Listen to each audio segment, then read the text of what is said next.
Je voulais vous donner des nouvelles sur les conférences du monde de demain que nous avons organisées le week-end dernier. Monsieur Wallace Smith a pu s'entretenir avec des lecteurs de la région de Minneapolis, dans le Minnesota.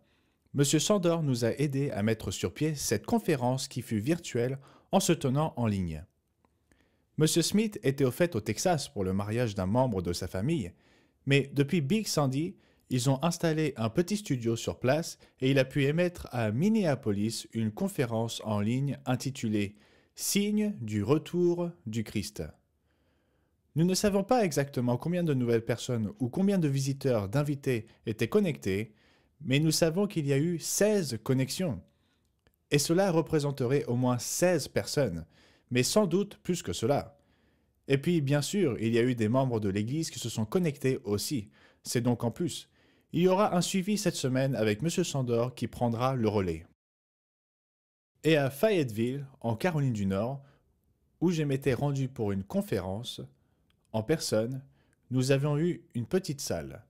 Nous avons dû limiter le nombre de personnes qui pourraient y assister en présence. Mais nous avons eu 6 personnes qui sont venues en salle. Un groupe très intéressant et très amical. Il n'y a pas eu d'arguments ou de discussions qui surgissent parfois. J'ai parlé avec quelqu'un qui posait des questions sur la loi et la grâce, mais dans l'ensemble, ils étaient très respectueux et connaissaient vraiment bien les Écritures. Ce fut donc un moment très agréable. Et nous avons eu 8 autres personnes, ou 8 autres connexions, composant selon nous 10 personnes ou plus. M. Selka fera un suivi ce week-end et il sera intéressant de voir comment cela se passe, combien de personnes reviendront. Nous sommes donc impatients de les retrouver à Minneapolis et à Fayetteville, en Caroline du Nord. J'ai enregistré une émission cette semaine, mercredi, intitulée « Le baptême est-il indispensable ?» Elle est destinée à une audience un peu particulière. Bien sûr, c'est bénéfique pour tout le monde, mais néanmoins, lorsque nous avons des émissions sur le sabbat ou sur le baptême, certaines de ces émissions n'ont pas le même taux de réponse que les autres. Mais c'est la qualité des réponses que nous recherchons, quand les gens sont prêts à aller de l'avant. Et vous savez, nous avons obtenu des réponses formidables ces derniers mois. L'émission de la semaine dernière de M. Ames semble dépasser largement les 5000 réponses. Encore une fois, nous ne connaissons pas à l'heure actuelle le nombre de réponses totales, et c'est dommage que nous n'ayons pas cette information jusqu'à plus tard dans la journée de jeudi, alors que cet enregistrement se fait tôt le jeudi pour qu'il puisse être traduit et diffusé dans les pays tels que l'Australie, la Nouvelle-Zélande et les Philippines. Je me rappelle que M. Penman projetait que ce nombre allait atteindre environ 6800 réponses. C'est vraiment beaucoup plus que nous avons eu au début de l'année dernière. Nous sommes donc très enthousiastes à ce sujet. Il semble que Dieu amplifie notre efficacité, et nous pouvons attribuer cela à certaines mesures prises. Tous nos services téléphoniques ont été transférés chez Master Media en Caroline du Sud, pas très loin d'ici. C'est du reste une très bonne société, et nous pensons que cela est l'un des facteurs car nous obtenons de bien meilleurs rapports de leur part. Et nous sommes aussi allés sur des stations plus récentes qui nous ont bien aidés, mais cela n'explique pas l'augmentation du total des réponses. Nous sommes donc très reconnaissants à Dieu parce que c'est lui qui nous accorde cette croissance, et nous attendons avec impatience des réponses encore plus nombreuses à l'avenir. Cette semaine, M. Wallace Smith présente l'émission La fin de l'Amérique. Et quel moment approprié quand on voit ce qui se passe dans notre monde. Nous regardons ce qui s'est passé au Capitole des États-Unis la semaine dernière. Et nous avons l'investiture qui se tiendra la semaine prochaine.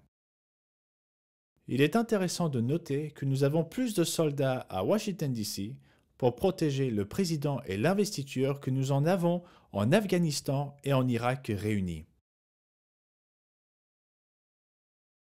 C'est l'état de l'Amérique aujourd'hui. Et dans l'émission que j'ai donnée sur 2021 selon la prophétie biblique, j'avais souligné une tendance à surveiller, problème après problème, désastre après désastre, pour les peuples de souche américaine et britannique. Et il semblerait que nous commencions très fort de cette façon. Non pas que nous voulions que ces événements se produisent, mais le fait est qu'ils arrivent à cause de nos péchés.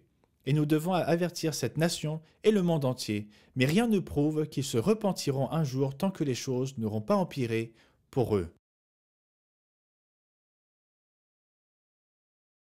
C'est donc l'émission La fin de l'Amérique par M. Wallace Smith. Et l'émission canadienne de cette semaine traite du défi qu'occasionne la dépression, présenté par M. Stuart Vakovich, qui est le directeur régional pour le Canada. Le programme pour les jeunes se déroulera également cet été. Et pour le camp des jeunes, nous avons eu une réunion la semaine dernière et nous allons avoir une réunion d'1 heure ou deux chaque semaine pour mettre tout en place. Nous avons déjà un bon nombre de candidats, bien plus de 100, et la dernière fois que j'ai regardé, c'était environ 120. C'est déjà un bon chiffre. Nous nous attendons à ce que ce nombre augmente de manière significative. Si vous êtes infirmière ou médecin en exercice au Texas, ou que vous pouvez travailler au Texas, nous avons besoin de ces deux profils pour ce programme. Et si vous détenez des certificats de sécurité en sauvetage ou de tout autre certificat particulier utile pour ce programme, alors pensez à cela afin que nous puissions avoir autant d'instructeurs certifiés dans chaque aspect du programme que possible.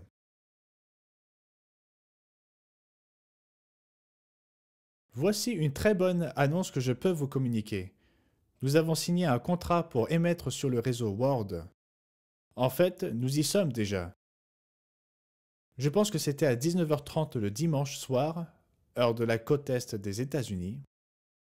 Mais nous voulions trouver un horaire qui conviendrait à nos membres du Royaume-Uni, parce que nous avons perdu nos 3 stations sur CBS là-bas.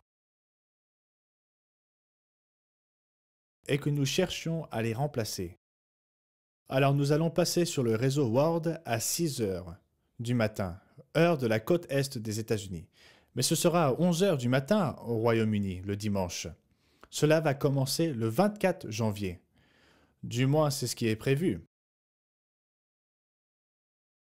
Alors priez à ce sujet et j'espère que nos frères et sœurs là-bas, s'ils ont accès au réseau Word, pourront la regarder, car pour l'instant, vous devez vous lever au milieu de la nuit, soit à minuit passé, environ 12h30 du matin, pour la regarder sur le réseau Word au Royaume-Uni.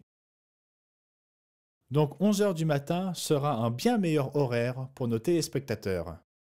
C'est donc une très bonne nouvelle. C'était Gérald Westen pour l'Église du Dieu vivant, pour la semaine se terminant le 16 janvier 2021. Passez un très bon sabbat.